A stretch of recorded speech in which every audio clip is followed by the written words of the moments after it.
Assalamualaikum warahmatullahi wabarakatuh. Selamat pagi, salam sejahtera untuk kita semua. Halo teman-teman, sahabat petani, jumpa lagi dengan Manusia Channel.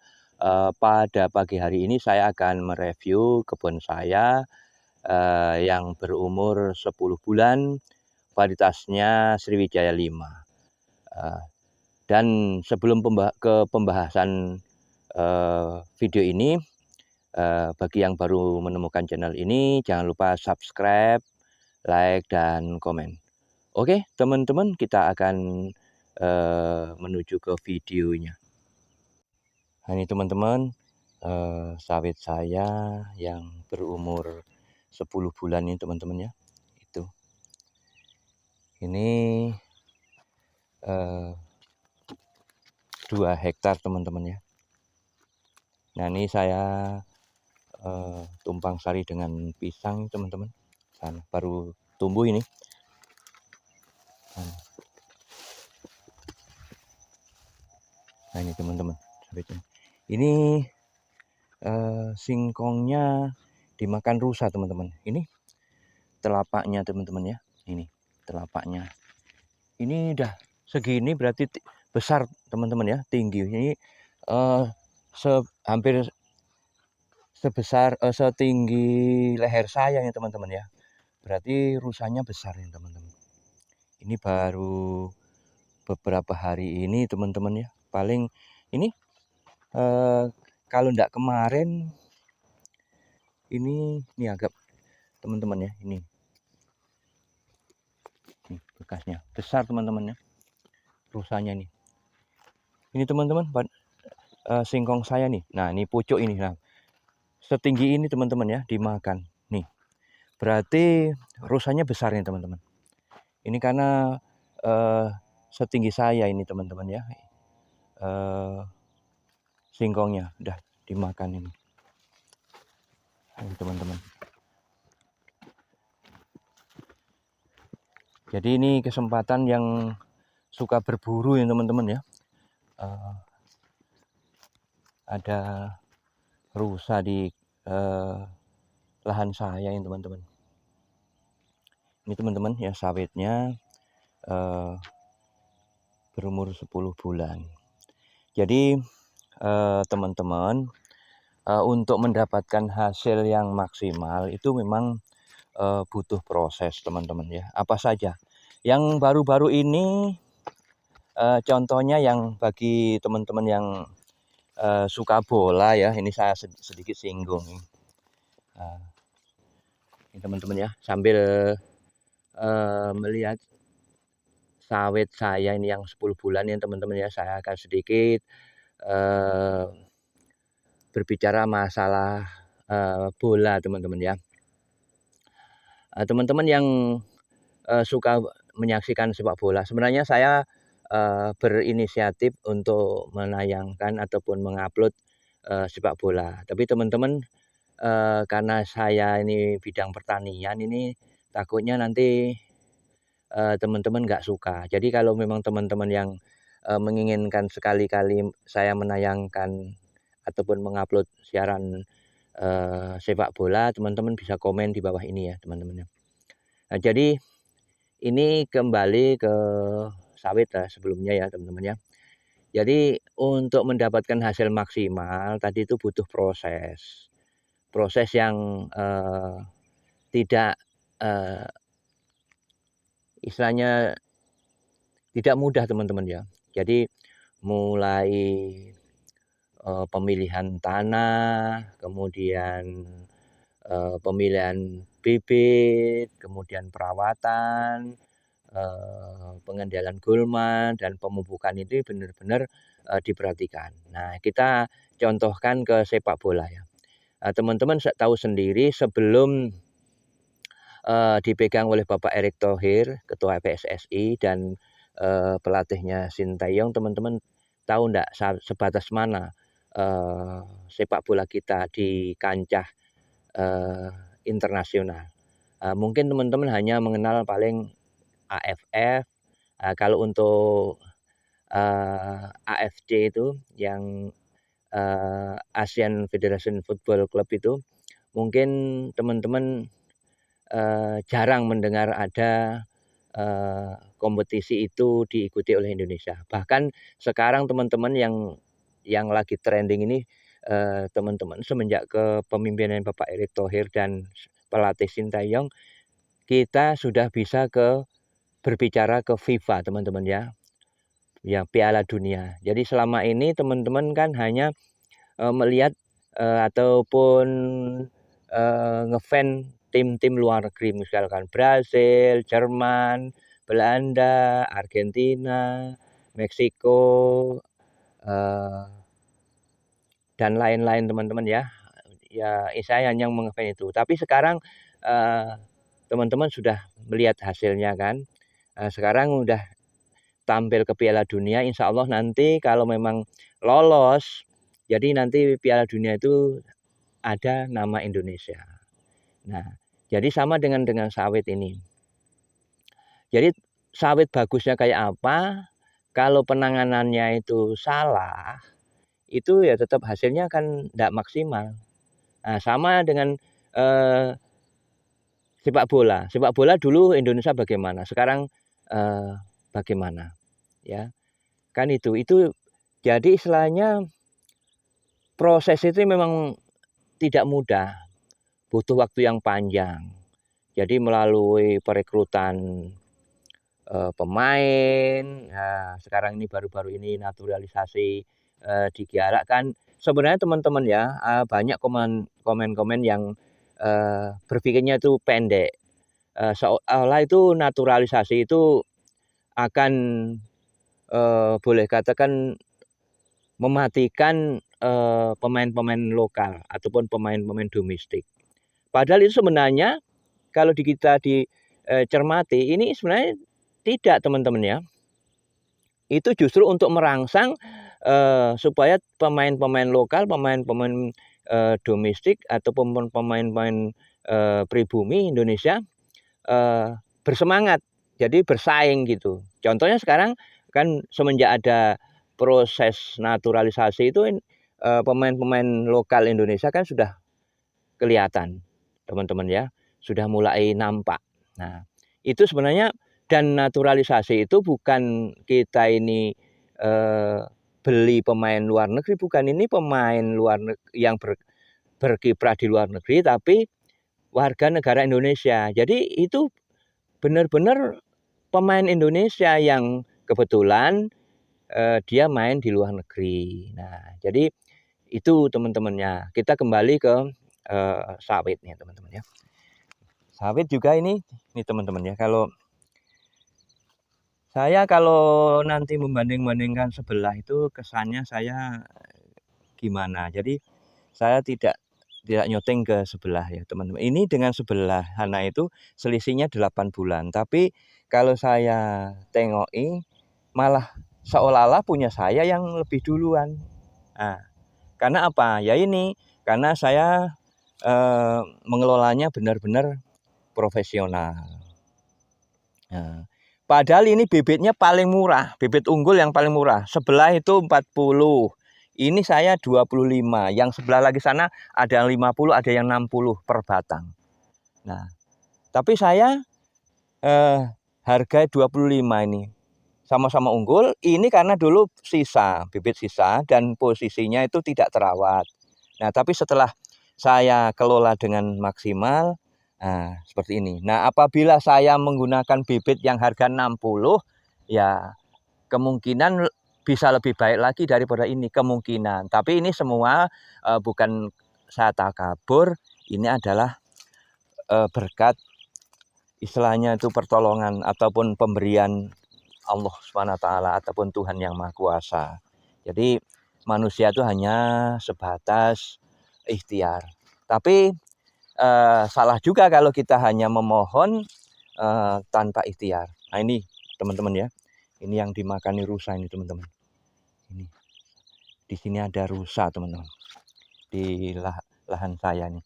Jadi bagi yang senang berburu nih, ini baru minggu-minggu ini, teman-teman, karena udah hujan, berkali-kali hujan, tapi itu telapaknya itu tadi jejaknya itu ada. Berarti kan ini belum lama, paling sekitar sehari 2 hari lah datang. Nah, jadi untuk mencapai seperti ini itu memang butuh proses. Prosesnya itu melalui perawatan yang sungguh-sungguh. Jadi ini, saya bukan membanggakan diri saya sendiri. Apa sih yang saya banggakan? Apa sih kemampuan saya sama? Saya tidak ada apa-apanya. Mungkin jauh daripada teman-teman yang sudah senior lah, baik pengalamannya maupun ilmunya. Tapi saya biarpun pengalaman yang tidak terlalu banyak, ilmu yang tidak terlalu banyak, saya terapkan benar-benar teman-teman ya. Karena saya kebetulan buruh di perusahaan teman-teman ya. Jadi kebetulan saya ikut di perusahaan itu 13 tahun dan setelah pensiun saya buka lahan sawit sendiri ini. Jadi ilmu-ilmu yang selama saya bekerja di perusahaan ini saya terapkan. Nah, ini teman-teman. Jadi ya hasilnya seperti ini teman-teman ya. Ini sawit berumur 10 bulan ini teman-teman. Dan ini sudah kebakaran teman-teman. Jadi kalau tidak kebakaran mungkin ya sudah lebih besar lagi.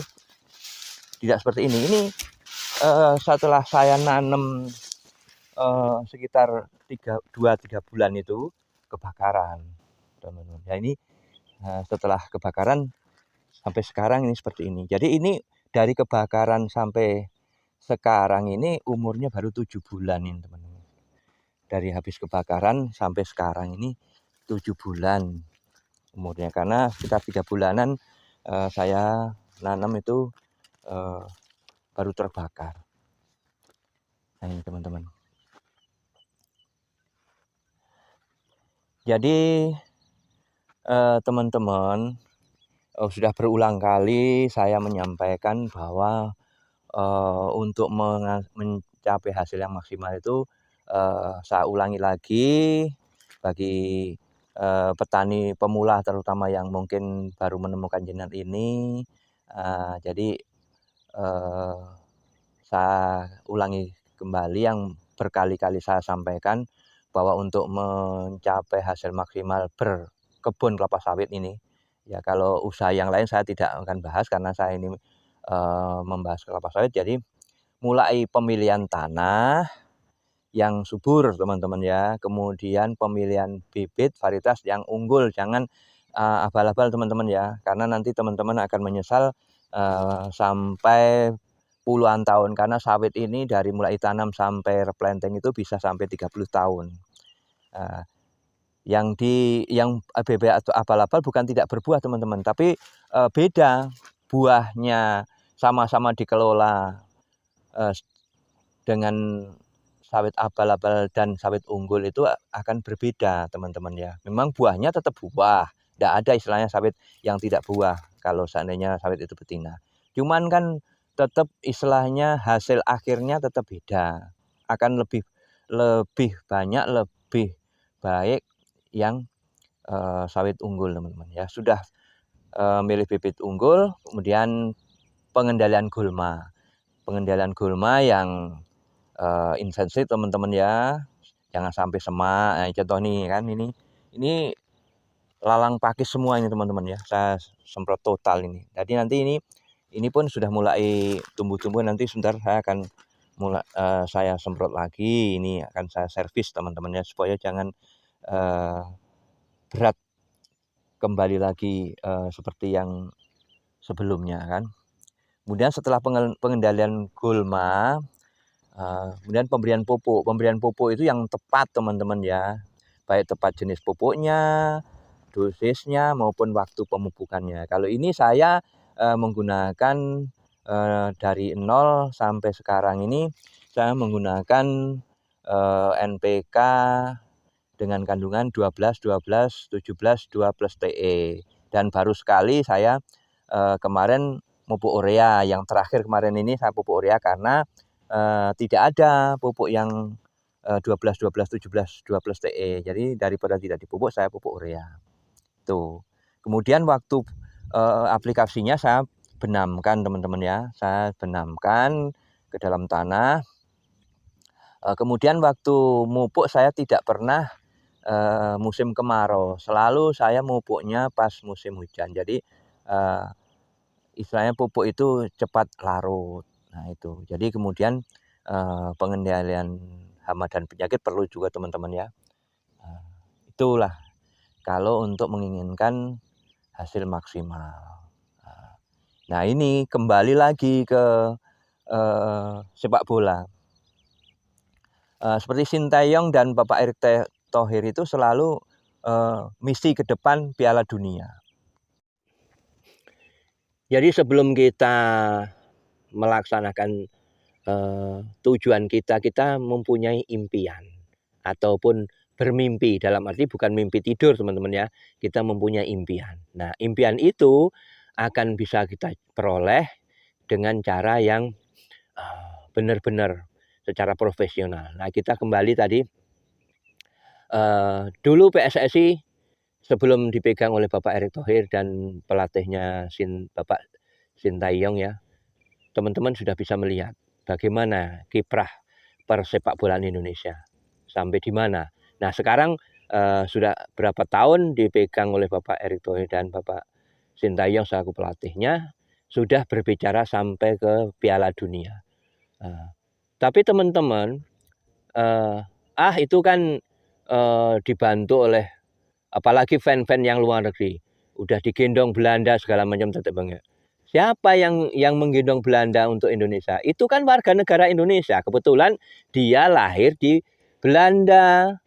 Karena orang tuanya itu orang Indonesia, tinggal di Belanda. Bukan kita beli pemain Belanda. Nah, itu kan kalau fan-fan yang tetangga sebelah itu di sebelah negara itu, tetangga negara itu ya, dia seolah-olah kita ini beli pemain. Padahal itu kan pemain kita yang berkiprah di luar negeri. Kan seperti itu. Nah itu dengan adanya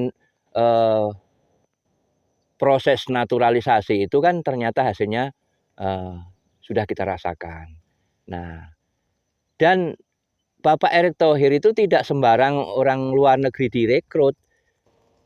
Biarpun orang Indonesia yang berkiprah di luar negeri, tapi kalau rekam jejaknya atau track recordnya itu kurang baik, tidak diambil oleh Bapak Erick Thohir. Jadi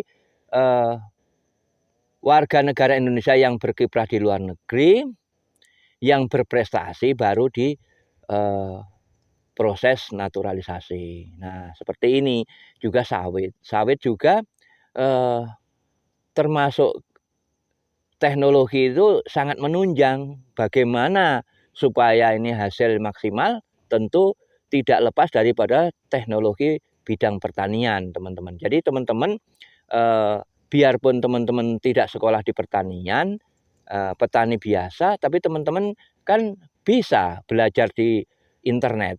Itu kan untuk wawasan teman-teman. Jadi bagaimana cara mengelola sawit yang benar, bagaimana memilih sawit yang benar, bagaimana cara pemupukan sawit yang benar, itu kan banyak di internet. Nah, jadi teman-teman ya.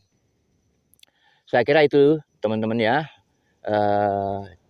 Sebelum saya akhiri video ini, bagi teman-teman yang menginginkan sepak bola, tulis di kolom komentar. Nanti kalau memang banyak yang menginginkan saya upload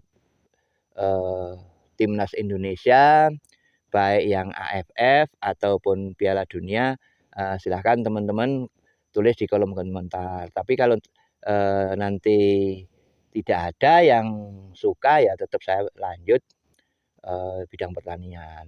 Aku sebenarnya senang teman-teman ya sepak bola. Saya sering mengikuti, cuman karena belum ada komen-komen permintaan dari sahabat tani, ya saya belum upload siaran sepak bola teman-teman ya. Sebenarnya sekali-kali perlu teman-teman, karena Piala AFF itu tidak tiap tahun tidak kan. Kemudian Piala Dunia juga tidak tiap tahun. Jadi kalau Piala Dunia kan 4 tahun sekali, kemudian AFF itu kan paling enggak 2 tahun sekali. Jadi sebenarnya aku berminat untuk nayangkan, untuk upload lah, tapi belum ada komen-komen. Coba teman-teman yang berminat komen di bawah ini ya teman-teman. Nanti kalau banyak yang pengen siaran sepak bola, nanti saya akan sekali-kali baik Piala AFF maupun Piala Dunia nanti insya Allah saya akan upload teman-teman. Oke teman-teman, demikian yang bisa saya sampaikan, kurang lebihnya saya mohon maaf yang sebesar-besarnya. Selamat pagi, selamat berpisah, berjumpa kembali di video berikutnya. Assalamualaikum warahmatullahi wabarakatuh.